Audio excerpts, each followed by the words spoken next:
ଏବଂ ଆମମାନଙ୍କୁ କହିବାକୁ ଏବଂ ଆମ କଥା ଶୁଣିବାକୁ ଉପସ୍ଥିତ ଥିବା ଶ୍ରଦ୍ଧେୟ ଶ୍ରୋତାବୃନ୍ଦ, ପାଣିଗ୍ରାହୀବାବୁ ଯେତିକି କହିଲେ ମୋ ବିଷୟରେ এটা ଟିକେ ଅତ୍ୟଧିକ ହେଇଗଲା। କିନ୍ତୁ ବିଭୂତି ପଟ୍ଟନାୟକ ଗୋଟେ ତାଙ୍କ ଉପନ୍ୟାସରେ ଲେଖିଥିଲେ ଯେ ତେଲ ମାଲିସଟାକୁ ସମସ୍ତେ ଖରାପ ବୋଲି କହନ୍ତି, କିନ୍ତୁ ଯାହା ଠାଇଁ ତେଲ ମରା ହେଉଥାଏ ସେ କାହିଁକି ଜାଣି ପ୍ରଟେଷ୍ଟ କରିପାରେ ନାହିଁ। ସମସ୍ତେ କହନ୍ତି ତେଲ ମାଲିସଟା ଖରାପ, କିନ୍ତୁ ଯେଉଁ ଲୋକଠି ତେଲଟା ମରା ହେଉଥିବ ସିଏ ମନା କରିପାରେ ନାହିଁ ଯେ ମୋଠି ଆଉ ତେଲ ମାରନା। ଏଇଟା ସତ କଥା। ତେଲ ମାଲିସ ମାନେ ଆପଣ ଖରାପ ଅର୍ଥରେ ବୁଝୁଛନ୍ତି, ପ୍ରଶଂସା କରିବା। ଯଦି ଗୋଟେ ଲୋକକୁ କୁହାଯାଏ ତୁ ବିନମ୍ର ଭାରି ଶିଷ୍ଟ ଲୋକଟିଏ, ସେ କ'ଣ ମନା କରିବ? ମନା କରିବ, କେବେ ମନା କରିବ ନାହିଁ ଯେ ମୁଁ ନୁହଁ। ସେ ପ୍ରକୃତରେ ଗୁଣ୍ଡା କିନ୍ତୁ ତାକୁ କହିଲେ ସେ ସବୁ ଭଲ କହୁଛନ୍ତି, ବାବୁ ଆଉ ଟିକେ କୁହ। ଏଇ ହିସାବରେ ମୁଁ ଆଉ କିଛି କହିପାରିଲି ନାହିଁ। ଯାହା ସେ କହିଲେ ମୁଁ ସବୁ ଶୁଣିଲି। ପ୍ରକୃତରେ ଯେଉଁ ବିଶ୍ୱ ବନ୍ଧୁତା ଦିବସ, ଯାହାର ପ୍ରକୃତରେ ଗୋଟେ ବନ୍ଧୁ ଥିବ ବା ଏକାଧିକ ବନ୍ଧୁ ଥିବେ, ସେ ଲୋକ ଜୀବନରେ କେବେ ଅଶାନ୍ତି ପାଇବନି, ଆତ୍ମହତ୍ୟା କରିବନି, ତାର ଆୟୁ ବଢ଼ିଯିବ ଏବଂ ସେ ପରଜନ୍ମରେ ଯେହେତୁ ଏ ଜୀବନରେ କିଛି ଅନୀତି କରିପାରିଲା ନାହିଁ, ଭଲ ଜନ୍ମଟିଏ ପାଇବା। କିନ୍ତୁ ବନ୍ଧୁଟିଏ ପାଇବା ଭାରି କଷ୍ଟ। କାରଣ ଆଜିକାଲି ଅଧିକାଂଶ ବନ୍ଧୁ ହେଉଛନ୍ତି ବନ୍ଧୁକ। ସିଏ ତୁମ ପାଖରେ ଯେତେବେଳେ କାମ ଥିବ ସେତେବେଳେ ଆପଣଙ୍କର ପ୍ରିୟ ବନ୍ଧୁ ହେଇଯିବେ। କାମଟି ସରିଲା ପରେ ଆଉ ତାକୁ ଡାକିଲେ ସେ କହିବ ମୋର ଅନ୍ୟ କାମ ଅଛି ଭାଇ, ମୋତେ ବେଳ ନାହିଁ, ତୁମେ ଅନ୍ୟ କାହାକୁ ଡାକ। ତେଣୁ ବନ୍ଧୁ କିଏ ଜାଣିବାକୁ ହେଲେ ଆମକୁ ମନୋଜ ଦାସଙ୍କର ଯେଉଁ 1.5ଟି ବନ୍ଧୁ ଗଳ୍ପ ଅଛି ତାକୁ ଟିକେ ମନେ ପକାଇବାକୁ ପଡ଼ିବ। ଗୋଟିଏ ବାପା ପଚାରିଲା ପୁଅକୁ ଯେ ତୋର ବାପା ତୁ କ'ଣ ସବୁଦିନ ଯାଉଛୁ, ରାତିରେ ଫେରୁଛୁ, ତୋର କେତୋଟି ବନ୍ଧୁ? ନା ଏ ବାପା ମୋର ବହୁତ ବନ୍ଧୁ। ତୁମେ ଜାଣିନ, ତୁମ ସିନା 5-7 ଜଣ ଥିବେ, ମୋର ବହୁତ। ନା ବହୁତ ମାନେ କେତେ? ନା 20-25ରୁ ଉର୍ଦ୍ଧ୍ୱ ବନ୍ଧୁ। ରାତି ହେଉଛି ସେଥିପାଇଁ ଫେରୁ ଫେରୁ ଆଉ। ନା ମୁଁ ତ ମୋ ଜୀବନ କାଳ ଭିତରେ ଜମା 1.5ଟି ବନ୍ଧୁ କଲି, ଗୋଟିଏ ଆଉ ଗୋଟେ ଅଧା। ତୋର ଏତେ ବନ୍ଧୁ କେମିତି? ଟିକେ ପରୀକ୍ଷା କରିବା ପ୍ରକୃତରେ ସେ ବନ୍ଧୁ କି ନୁହଁ। ନା କରୁନ? ତାପରଦିନ ସକାଳେ ଗୋଟିଏ ଟୋକେଇରେ ପୁଳେ ଗଛଲତା ପୁରେଇ ତା ଉପରେ ରଙ୍ଗ ପାଣି, ନାଲି ପାଣି ପଡ଼ିଥିବା ଗୋଟେ କନା ପକେଇ କହିଲେ ଆକୁ ନେଇଯା, ତୋର ଅତି ବିଶ୍ୱସ୍ତ ବନ୍ଧୁ ପାଖକୁ ଯିବୁ, କହିବୁ ମୁଁ ଗୋଟେ ଲୋକକୁ ମାରି ଦେଇଛି, କାଟି ଦେଇଛି, ୟାରି ଭିତରେ ଅଛି, ମୋତେ ଟିକେ ରକ୍ଷା କର। ପିଲାଟି ସେୟା କଲା। ବାପା ତ କହିଛି। ସେ ପ୍ରଥମ ତାର ବିଶ୍ୱସ୍ତ ବନ୍ଧୁ ପାଖରେ ପହଞ୍ଚିଲା। ସେ କହିଲା ଭାଇ ତୁ ଯେଉଁ କାମ କରୁଛୁ ଏଥିରେ ତୋତେ ଫାଶୀ ହେବା କଥା, ତୁ ମୋତେ କାହିଁ ତୋ ସାଙ୍ଗରେ ଟାଣୁଛୁ, ତୁ ଅନ୍ୟତ୍ର ଯା। ତାପରେ ଆଉ ଗୋଟେ ଲୋକ ପାଖକୁ ଗଲା, ସେ ବି ସେ କଥା କହିଲା ମୋର କାମ ଅଛି, ମୁଁ ଏଠି ତୋତେ ସାହାଯ୍ୟ କରିପାରିବି ନାହିଁ। ଆଉ ମୁର୍ଦ୍ଦାରଟାକୁ ଗୋଟେ ଲୋକ ମାରିକିରି ଟୋକେଇରେ ପୁରେଇକି ଆଣିଛି, ତାକୁ ସାହାଯ୍ୟ କରିବା ମାନେ ମରିବ କଥା ନିଜେ ନା। ତେଣୁ କେଉଁ ଲୋକ ଆଉ ରାଜି ହେଲେ ନାହିଁ। ତା ସେ 20-25ଟି ବନ୍ଧୁଙ୍କ ପାଖକୁ ଯେଉଁ ଗଲା, ଗୋଟିଏ ପରେ ଗୋଟିଏ 5-7 ଲୋକଙ୍କ ପାଖକୁ ଗଲା, ସମସ୍ତେ ମନା କଲେ। ଫେରି ଆସିଲା, ବାପାକୁ କହିଲା ନାଇଁ ବାପା ସେ କାମ ନୁହଁ, ଏ ସବୁ ବନ୍ଧୁ କେହି ମୋର ନୁହଁ। ନା ତାହେଲେ ମୋର 1.5ଟି ବନ୍ଧୁ ଅଛନ୍ତି, ଗୋଟିଏ ଅଧା ଗୋଟିଏ ପୁରା, ତୁ ଆଗ ଅଧା ବନ୍ଧୁ ପାଖକୁ କାଲି ସକାଳେ ଯା। ପୁଣି ସେମିତି କଲା। ଟୋକେଇଟାରେ ପୁଳେ ଯେଉଁ ଗଛପତ୍ର ରଖି ଉପରେ ଗୋଟେ କନା ପକେଇ ସେଥିରେ ନାଲି ପାଣି ବୁଝାଇ ଛିଞ୍ଚି କହିଲା ଯାହା କହିବୁ ମୁଁ ଅଧା ବନ୍ଧୁ ହେଉଛି ଏଇଟା ଅମୁକ ଜାଗାରେ ରହୁଛି, ସେ କ୍ୱାର୍ଟର ପାଇଛି, ସରକାରୀ କ୍ୱାର୍ଟର, ତାକୁ ଯାଇ କହିବୁ, ମୋ ନାଁ କହିବୁ, ମୁଁ ତାଙ୍କ ପୁଅ, ମୁଁ ଗୋଟେ ଲୋକକୁ ମାରୁ ମାରୁ ମାରିଦେଲି, ମୋତେ ଟିକେ ରକ୍ଷା କର। ସେ ସେୟା କଲା। ଯିଏ ବି ତା ବନ୍ଧୁ ଏତିକ ଶୁଣିଲେ କହିଲେ ଜଲ୍ଦି ପଳେଇବା ଘର ଭିତରୁ।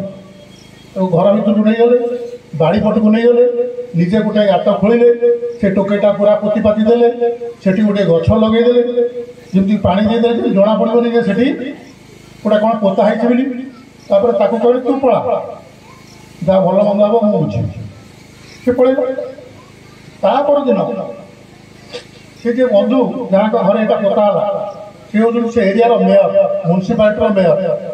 ଇଏ ତାଙ୍କ ପାଖକୁ ଗଲା, କହିଲା କ'ଣ ତମେ ସାଙ୍ଗେ ସାଙ୍ଗେ ଯାଇ ପଳେଇବ ବୋଲି କହିଲ, ତମ ଗୋଟେ ବାପାଙ୍କ ବନ୍ଧୁଟି, ସିଧା ତାର ଶିଖିନ, କିଏ ବସିବା, କିଏ କ'ଣ ଖାଇବାକୁ ଦେବା, କିଏ କ'ଣ କରିବା, ମୁଁ ଗୋଟେ ପିଲାଟେ ଆସି ଏତେ ବାଟ ଏଇଟା ଗୁଣ୍ଡେଇବି, शिष्टाचार तुम शिखी नबू एमती आड़ू साड़ू कर बहुत कथा कहला बापा बंधु कहले शुण बापा तू जहाँ कहलु एटा तोर कहवा कथा नुह आ तू कहलु बोली भावना दे तू काली जो कांड कारखाना कर पोतापोती कर क्या कहीदे मला पूर्व मुझे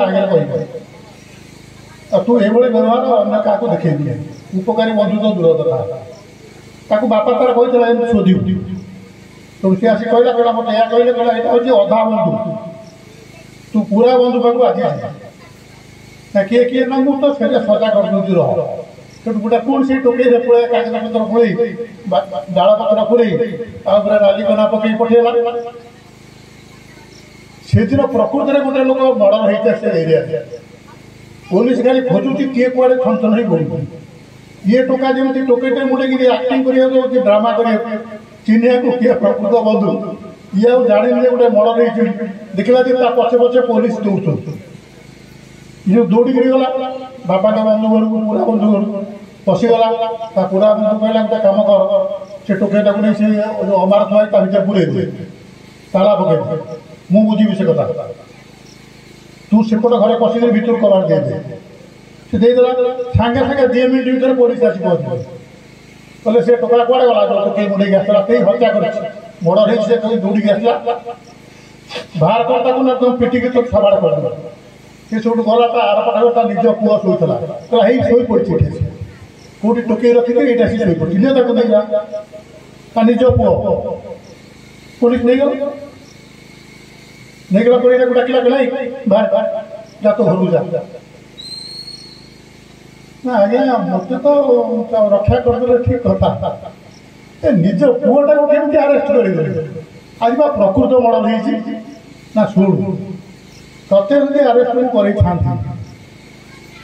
करते आने को जमीन एवं केस लड़की खलास कर मोर जी आंतरिकता था अपेक्षा अधिक रही ना तू मो बंधुर पुओ कि मो निज पुओ ताकू केमिति जमीन आनी केमिति केस चलो को वकिल देवी कौन कले से निर्दोष खलास हम से दायित्वटा मोर मुंडा बेसी ढुकब ना तू ये बेसी ढुकता तेणु मुझे कथा बुझी तो बापा मो सांग कहू एक भूलीज मु मो पुओ को खलास कथा बुझी यहाँ हूँ पूरा फाग तू जो 1.5टी सांग बापा कहला मुझे करी तू तो देखी ना बापा आउ कौ सांग घर को मुझे ना मोर राति अध करा दरकार ये है सांग विषय अति मात्रा उज्ज्वल तारका साहित्यर उज्ज्वल तारका मनोज दास लेखा मनोज पंचविंशति अच्छी मनोज कथा भितर अच्छी बहुत बही लेखाटी अच्छी ये विषय 1.5टी सांग प्रकृत सांग किए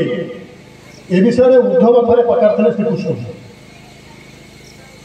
श्रीकृष्ण पाखे उद्धव रोते परम भक्त श्रीकृष्ण जो सब ड्रेस पिंधिक पकई दिखती ये सब पिंध पूरा देखा श्रीकृष्ण भले कितु श्रीकृष्ण नुहति से उद्धव केवे किसी मागते बहुत दिन पर दिने भगवान कहले श्रीकृष्ण कहले उद्धव तुम तो एत दिन मोर सेवा कला बहुत सेवा कला दुनिया लोक दुनिया जिन मागिक नौ तुम गोटे कौन बड़ माग मु आगुरी कहीदे तुम जहाँ माग मुझे यथास्थ कहीदेवी उद्धव कहे बरटा नहीं मुझे कौन कर मोर भी किसी जिन करी तो मोर तो किसी ना ए घर तो तुम्हें देच ज्ञान तो तुम्हें देच स्वर तो बापा दे पाठ तो गुरु दे या तो चल बुलाऊ से पृथ्वी मोर कौ जिनसा अच्छी मुझे बढ़िया तुम बड़ मागिबी मोर आज्ञा कि ना मोर बोली कि नुह तेणु मुझे बड़ मागिबी ना ना गोटे बड़ माग तुम्हें जेहेतु कि मागिन कि मुझे तुमको देनी मोर अनेक सेवा कर मो कथा मानिच आज गोटे बड़ माग जहाँ माग मुझे देवी उद्धव कहले मोर बड़ दरकार नहीं मोर गोटे प्रश्न मो मुंड भर सब खाई जाऊँ मुझे पचारि पचारि कर मोर साहस पाऊन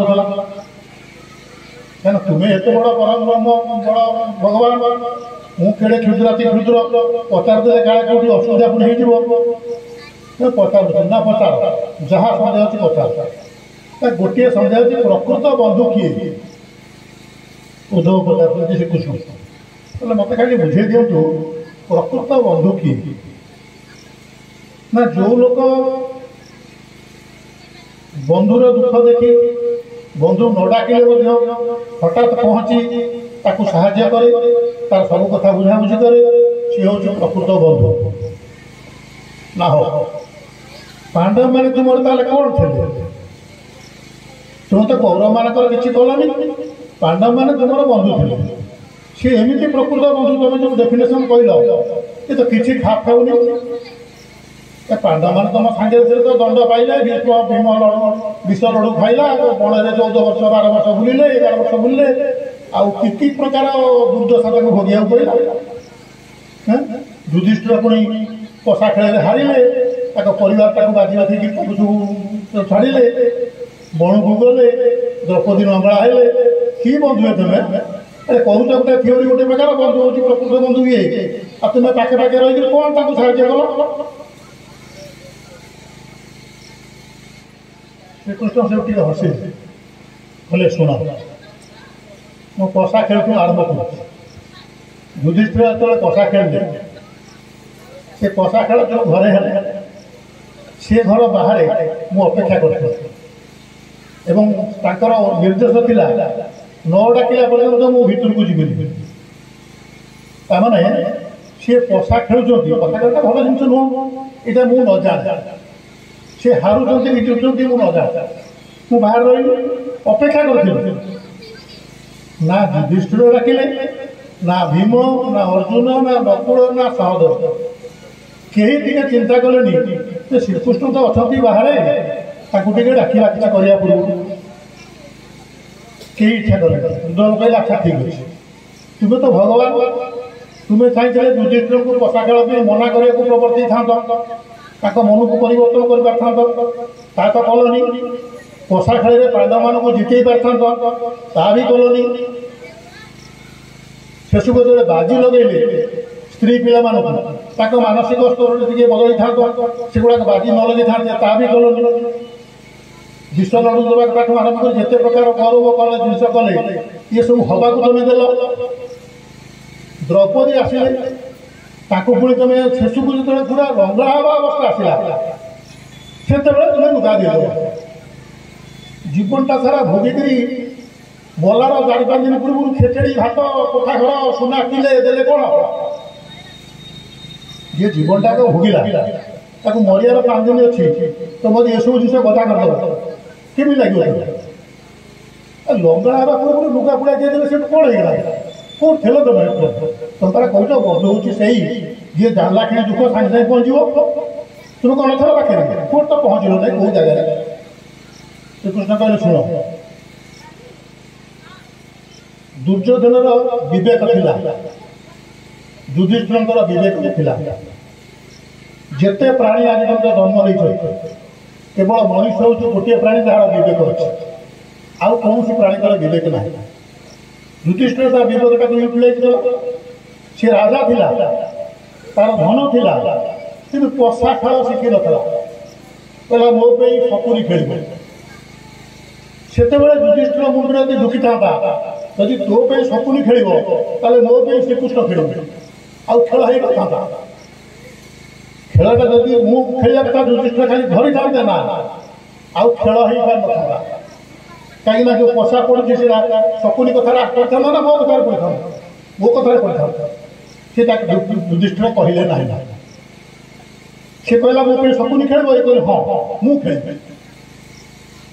द्वितीय कथा से कही चले स्त्री पिला पिले समस्त बाजी रखिले यहाँ निज इच्छा कर्म से द्रौपदी कथा को आसला मत कहीं डाकी ना उद्धार कर असुविधा पड़े खेल हो जाए हारी जाऊँ कहीं किसी कहना मुझे दुआर मुँह बाहर ठिया अपेक्षा कर किए जड़े भी मो ना मन पकड़ मुझे दौड़ी जाए कहीं डाकी ना अच्छा द्रौपदी कथा को आसला द्रौपदी जो टणा होकर आसला दुशासन द्वारा से निज बल प्रयोग करके लुगाटा रखा चेष्टा कले जो निज बल आ पारे नहीं भाविले द्रोणाचार्य अच्छा भीष्म अच्छा धृतराष्ट्र अच्छा कहीं ना कहीं कहे समस्त को कहले देख जहाँ किसी ठीक करूनी से सब मुंड तलू कर बसिले कहीं किसी कहले ना जिते देखिले सेठू आउ किसी साहाय्य पाइले ना निजर बल आउ घटीगला से कहले कृष्ण अभाव रख ମୁଁ ତମର ସରଳ ଦେଲି, ତୁମ ରତ୍ନ ବତେଇ। ମୁଁ ସେତେବେଳେ ଗଲି, ମୁଁ ଯାଇନି। ଯେତେବେଳେ ସେ ଗ୍ରହଣ କଲେ, ସେତେବେଳେ ତ ତାଙ୍କ ନିଜ ଉପରେ ଭରସା ଥିଲା, ତାଙ୍କ ଗୁରୁମାନଙ୍କ ଉପରେ ଭରସା ଥିଲା, ତାଙ୍କ ଗାର୍ଡିଆନମାନଙ୍କ ଉପରେ ଭରସା ଥିଲା। ସେପର୍ଯ୍ୟନ୍ତ ମୋତେ ସେ ଖୋଜୁନଥିଲେ, ଯେମିତି ଖୋଜିଲେ ମୁଁ ଗଲି। ଏଥିରେ ମୋର କୋଉଠି ଭୁଲ ରହିଲା କୁହ? ମୁଁ କାହିଁକି ପ୍ରକୃତ ବନ୍ଧୁ ନ ହେବି? ଆଉ ଗୋଟେ କଥା ଶୁଣ, ଯେ ଯେତେ ଲୋକ ଏସବୁ ଜିନିଷ କଲେ, ଏସବୁ ତାଙ୍କ କର୍ମ ଥିଲା କରିବାର। କାଳ ସେ ଅନୁସାରେ ସବୁ ଠିକ୍ କରିଛି, ମୁଁ କିଛି କରୁନି। ଯିଏ ଯେଉଁ କର୍ମ କରିବ ସେ ଅନୁସାରେ ସେ ଫଳ ପାଇବ। ମୁଁ ସବୁ ଯାକ ବଦଳେଇବା ଲୋକ ନୁହଁ। ଉଦ୍ଧବ ସେଠୁ ହସିଲେ। କାହିଁ ହସିଲ? ନା ଭଲ, ଆଉ ଆମ କର୍ମ କରିବା ତୁମେ ଦେଖିବ। ମୁଁ ଗୋଟେ କାହା ସ୍ତ୍ରୀକି ଟାଣି ଆଣିବି, ତୁମେ ଚାହିଁକି ଦେଖିବ। ତାକୁ ସେଠୁ ଦୁର୍ବ୍ୟବହାର କରିବି, ତୁମେ ତାକୁ ଦେଖିବ।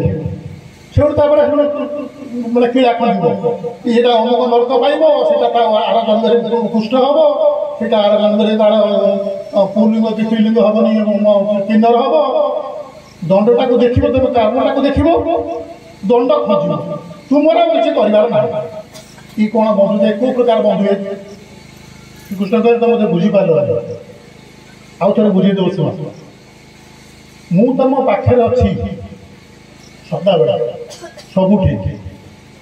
ଯେଉଁ ଆତ୍ମାଟି ତମ ଭିତରେ ଅଛି ସେଥିରେ ରେକର୍ଡ ଚାଲିଛି କ'ଣ ତମେ କରୁଛ। ଯେଉଁ ସୂର୍ଯ୍ୟ, ଚନ୍ଦ୍ର, ଆକାଶ, ପବନ, ଚାରିକଣ ଦେଖୁଛ, ଇଏ ସବୁ ମୋ ଲୋକ। ଇଏ ସମସ୍ତେ ରେକର୍ଡ କରୁଛନ୍ତି। ତୁମେ ଗୋଟେ ବାହାଘରରେ କିଏ ଗୋଟେ ବେଶୀ ଖାଇଦେଉଛି, ତାକୁ ପଛରେ ଭିଡ଼ିଓ ଦେଖେଇକି ଟିକେ ଦେଖରେ 3 ଥର ମାଂସ ନେଲାଣି। ତୁମେ ଭିଡ଼ିଓ କରୁଛ, ମୁଁ ତୁମକୁ ସୃଷ୍ଟି କରିଛି, ମୋର ଆଉ ଭିଡ଼ିଓ ନାହିଁ। ମୁଁ ସମସ୍ତ କର୍ମର ଭିଡ଼ିଓ କରିକି ରଖିଛି। ଆଉ ତୁମେ ଯେଉଁ କଥା କହିଲ, ଯଦି ତୁମେ ଜାଣୁଛ, ତୁମର ସେ ବିଶ୍ୱାସ ଆସିଯିବ ଯେ ଭଗବାନ ସବୁ ଜାଣୁଛନ୍ତି, ସବୁ ଦେଖୁଛନ୍ତି, ମୋ ପାଖରେ ଅଛନ୍ତି, ତାହେଲେ ତୁମେ ଦୁଷ୍କର୍ମ କରିବ? କେବେ କରିବ ନାହିଁ। ତୁମର ସେ ବିଶ୍ୱାସ ନାହିଁ। ମୁଁ ତାକୁ ଲୁଚେଇକିରି କରିଦେଇଛି। ମୁଁ ତା ସ୍ତ୍ରୀ ଘରକୁ ଯାଇଥିଲି, ସେ କହୁଥିଲା ସେ ତ କଲିକତାରେ ଚାକିରି କରିଛି, କେହି ଜାଣିନାହାନ୍ତି। ତ ତୁମର ଯେଉଁ ଭାବନା ଯେ ମୁଁ ତୁମ ପାଖରେ ଅଛି, ଯଦି ଏ ଭାବନାଟା ଦୃଢ଼ ରହିଯିବ, ବାସୁଦେବ ସର୍ବଙ୍ଗୀତି ସମହାତ୍ମା ସୁଦୁର୍ଲଭ ଗୀତାରେ କହେ, ଭଗବାନ ସବୁଠି ଅଛନ୍ତି, ମୋ ପାଖେ ପାଖେ ଅଛନ୍ତି। ଯଦି ଏଇଟା କିଏ ଭାବିବ, ସେ କେବେ କୌଣସି ଖରାପ କାମ କରିବ ହିଁ ନାହିଁ। ସେତେବେଳେ ଯାଇ ଉଦ୍ଧବ ବୁଝିବେ। ପ୍ରକୃତ କଥା କ'ଣ ଜାଣନ୍ତି? ଆପଣମାନେ ଯେହେତୁ ସମସ୍ତେ ଶିକ୍ଷିତ, ସମସ୍ତଙ୍କର ଅଭିଜ୍ଞତା ଅଛି ଜୀବନରେ, ତେଣୁ ବିଶେଷ କିଛି ମୁଁ କହିବାକୁ ଚାହୁଁନି। ଗୋଟିଏ ଜିନିଷ କହିବି ଯେ ବନ୍ଧୁ କରିବା ପୂର୍ବରୁ ବା ଯେକୌଣସି କାମ କରିବା ପୂର୍ବରୁ ଆପଣ ଟିକେ ମଣିଷକୁ ଚିହ୍ନନ୍ତୁ। ଭାରି କଷ୍ଟ ମଣିଷକୁ ଚିହ୍ନିବା, ବହୁତ କଷ୍ଟ। ଏ ଯେଉଁ ସବୁ PhD ପାଉନାହାନ୍ତି, PhD, DSc, DLiT, ଆପଣ ଗୋଟିଏ ମଣିଷର ଜୀବନ ବିଷୟରେ ଜୀବନକୁ ଗବେଷଣା କରନ୍ତୁ, ସାରା ଜୀବନ ବ୍ୟାପିଯିବ, ଆପଣ ତାକୁ ଚିହ୍ନି ପାରିବେ। ବର୍ତ୍ତମାନ ଯୁଗର ଯେଉଁ ମଣିଷ, ଆଗେ ଏତେ କମ୍ପ୍ଲିକେଟେଡ୍ ମଣିଷ ନଥିଲେ। ଗୋଟେ ପ୍ରକାର କଥା, ଗୋଟେ ପ୍ରକାର ମୁହଁର ଭାବଭଙ୍ଗୀ, ଗୋଟେ ପ୍ରକାର ଚାଲିଚଳନ, ଆଉ ଗୋଟେ ପ୍ରକାର ବ୍ୟବହାର, ଆଉ କର୍ମଟା ଦେଖିଲା ବେଳକୁ ଆଉ ଗୋଟେ ପ୍ରକାର। ତେଣୁ ମଣିଷକୁ ପାରିବା କଷ୍ଟ। ଗୋଟେ ଛୋଟିଆ ଗଳ୍ପ କହି ମୁଁ ଆପଣଙ୍କର ମୋର ବକ୍ତବ୍ୟ ଶେଷ କରିବି। ବିଷୟଟି ନାଁ ହେଉଛି ମଣିଷକୁ ପାରିବା କଷ୍ଟ। ଗୋଟିଏ ହାତୀ ମରିଗଲା, ତାର ଆତ୍ମା ଯାଇ ଯମପୁରରେ ପହଞ୍ଚିଲା। ଯମ କହିଲେ, ତୋର ସେ ଯେଉଁ କାମ କ'ଣ କରୁଛୁ ସବୁ ଦେଖିବା ପୂର୍ବରୁ ତୁ ଗୋଟେ ପ୍ରଶ୍ନ ପଚାରୁଛି, କହିଲୁ ନା କ'ଣ? ତୁ ଗୋଟେ ଏଡ଼େ ବଡ଼ ଜନ୍ତୁ, ଏଠି ଟିକେ ନା ମଣିଷ କ'ଣ ତୋତେ କଣ୍ଟ୍ରୋଲ କରୁଛି କି? କେମିତି ତୁ କିଛି କରିପାରୁନୁ? ହାତୀ ହସିଲା, କହିଲା କାହିଁ ହସିଲୁ? ନା ସିଏ ମଣିଷ ମୋତେ କ'ଣ, ଏ ସାରା ସଂସାରଟାକୁ ଦେବଲୋକକୁ ଭିତରେ ସବୁ କଣ୍ଟ୍ରୋଲ କଲା। ଆପଣ ମଣିଷକୁ ଠିକ୍ ଭାବେ ଚିହ୍ନି ନାହାନ୍ତି। ଶହ ଶହ ଲୋକ ପରା ଟିକେ ଆସୁଛନ୍ତି, ମୁଁ ଦଣ୍ଡ ଦେଉଛି। ଏଇଟା ମଲା ମଣିଷ ଆସୁଛନ୍ତି। ମଣିଷ ମଲା ପରେ ତୁମ ପାଖକୁ ଆସୁଛ, ଜିଅନ୍ତା ମଣିଷ ଗୋଟେ ଆସିଲାଣି ଦଣ୍ଡକୁ, ଆଣ ଗୋଟେ ଦେଖ। ଯମ କହିଲା ଆଚ୍ଛା ଠିକ୍ ଅଛି। ତାଙ୍କ ଦୂତ ଦିନ ପଠେଇଲେ, କହିଲେ ଯାଅ ମଣିଷରେ ଗୋଟେ ମଣିଷ ପୃଥିବୀ ପୃଷ୍ଠରୁ ଘିନିକି ଆସିବ, ତାର ଆୟୁ ସରିନଥିବ, ତାକୁ କହିବ, ତାହେଲେ ତାকে ସ୍ୱର୍ଗପୁର ବୁଲେଇକି ଆଣିଯାଏ, ନିଜ ପରିଚୟ ଦେବ, ତାକୁ କନଭିନ୍ସ କରିକି ଆଣିଯାଏ। ସେମାନେ ଗଲେ, ଗୋଟେ ମଣିଷକୁ ଘିନିକି ଆସିଲେ। ସେ ବାଟରେ କହିଲା, ଭାବିଲା ଯମ କାହିଁକି ମୋତେ ଡାକିଛନ୍ତି, सी तो मरला लोक को डाक मत डाक मैंने किसी गोटे खबर खबर छोड़ कहला भाई मत खंडे कागज आए कलम दे जम्मू पाखे स्वर्ग लोक सब जिन हजार कागज खंडे कलम करदे से कौन लिखी नाखिक पकेट रखे से पहुँच गला जम्मू पाखे से कागज टे नहीं जम्मू देखा जमी कागज टे देखी जमला सागे सागे सिंहासन छाड़ी आसी साइड में बस कहते आज्ञा बस जमक सीट्रे से लोक बस जमी बस लोक तो घर आसुच्च ये लोक कौन कर दुनिया बुरा तार काम कर बहुत लोक मारी बहुत स्त्री अपहरण कर पिला को सब चुटी चुपी वैकुंठ पठा ये लोक कौन कर चोरी कर वैकुंठ पठा एमती प्राय प्रति 20 लेखार 19 लोक गले वैकुंठ विष्णु देखने लोक गोटे कहीं आसवा पाऊन आजकल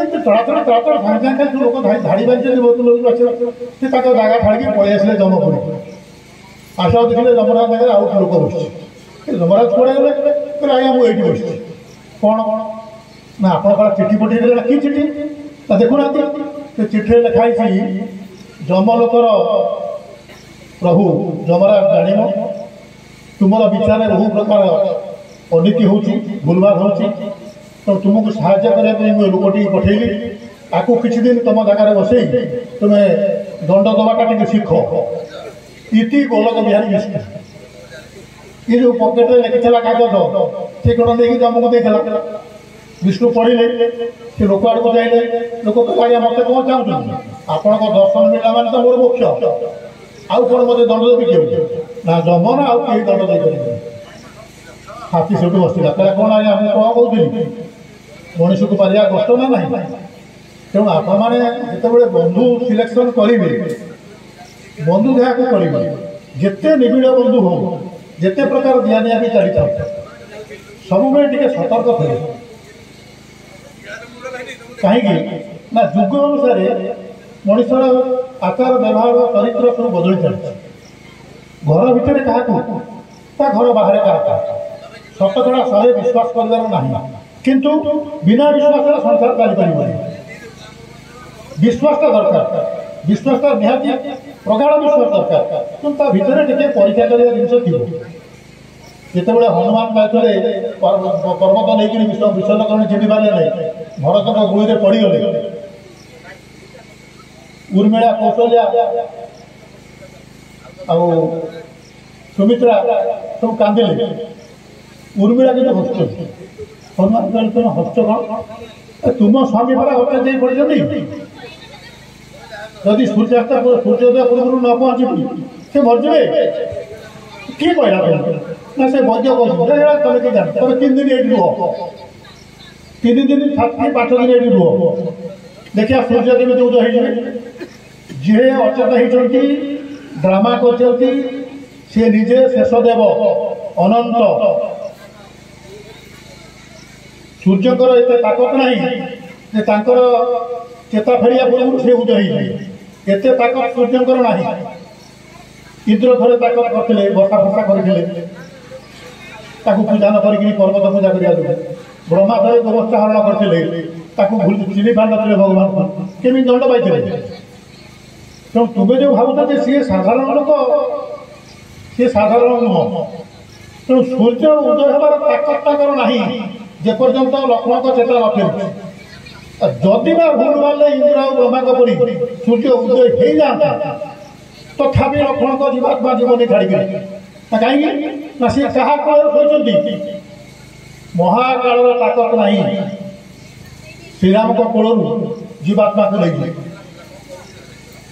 तुम्हें सुविधा जाओ पहुँचला भितर सूर्य उदय हमार यहाँ कहते विश्वास तेणु विश्वास हरइबार बंधुक विश्वास हरइबार ना किंतु टिके मन भर चेक करवा परीक्षा कर भावना थवा दरकार आखि बुझिक विश्वास कर भावुची आपण मान अधिका समय नहीं गली ए क्षमा देवी एक्चुअली एमाने कौन कहीं मत डाक मुझे 4-5 थर मना करी मुझे विज्ञान छात्र फिजिक्स लेक्चर कहीं रिटायर कर आड़ू साड़ू कर पढ़ा जो तू लेखा लेखी यूट्यूब जो ମୁଁ ଚାହେଁ ଯେ ମୁଁ ଯେଉଁଟା ଜାଣିଛି ଯେଉଁ ଗପ ଯେଉଁ ଭଲ କଥା ତାକୁ ସମସ୍ତେ ଜାଣନ୍ତି, କାରଣ ସମସ୍ତଙ୍କର ପଢ଼ିବାର ଅବସର ନାହିଁ, କେତେ ବ୍ୟସ୍ତ ମଣିଷ। ତେଣୁ ମୁଁ ଯେଉଁଟା ଜାଣୁଛି ମୁଁ ସାଙ୍ଗେ ସାଙ୍ଗେ ଲେଖି ପକାଏ, ସାଙ୍ଗେ ସାଙ୍ଗେ କହିବି। କିଛି ଲୋକ ତା ସବୁ ଜାଣିଯାଆନ୍ତି, ତାକୁ ସବୁ ଏକାଠି କରିକି ଗୋଟେ ବହି ପକେଇଛି, 10-15 ଖଣ୍ଡ ବହି ହେଇଗଲା, ତାକୁ ଲୋକ ପଢ଼ନ୍ତି। ତାହେଲେ ଲୋକଙ୍କର ମୁଁ ଯେଉଁଟା ପଢ଼ିଛି ସେମାନେ ବି ସେୟା ଜାଣିଯାଏ, ଆଉ କିଛି ଅଧିକା ଜିନିଷ ନୁହଁ। ମୁଁ ଶାସ୍ତ୍ରଜ୍ଞ ନୁହଁ, ମୁଁ ସାହିତ୍ୟିକ ବି ନୁହଁ, ବିଜ୍ଞାନରେ କି କେଉଁ ଫିଜିକ୍ସରେ କେଉଁ PhD କରିକି DSc କରିକି ଉପରକୁ ଉଠିଗଲି ତା ବି ନୁହଁ। ପଦାର୍ଥ ବିଜ୍ଞାନର କିଛି ଲୋକ ଅଯୋଗ୍ୟ ଥାନ୍ତି, ତା ଭିତରେ ମୁଁ ଗୋଟିଏ। ତେଣୁ ମୁଁ ଏକୁର ହେଲି ନା ବିଜ୍ଞାନ ରହିଲି ନା କଳା ରହିଲି ନା ବାଣିଜ୍ୟ ରହିଲି, ପୂର୍ଣ୍ଣ କୃତିରେ ଏକ୍ସପର୍ଟ ହେଇପାରିଲିନି। କିନ୍ତୁ ଏଇ ଯେଉଁ ଆଦାନ ପ୍ରଦାନ ଜିନିଷଟା ଯେଉଁଟା ମୁଁ ଜାଣୁଛି ଆପଣମାନେ ଜାଣନ୍ତି, ଏଇଟା ମୁଁ ରଖିଛି 75 ବର୍ଷ ହେଇଗଲାଣି, ଶେଷ ନିଶ୍ୱାସ ପର୍ଯ୍ୟନ୍ତ ଏଇଟା ଚାଲୁ ରଖିଛି। ଜୟ ଜଗନ୍ନାଥ।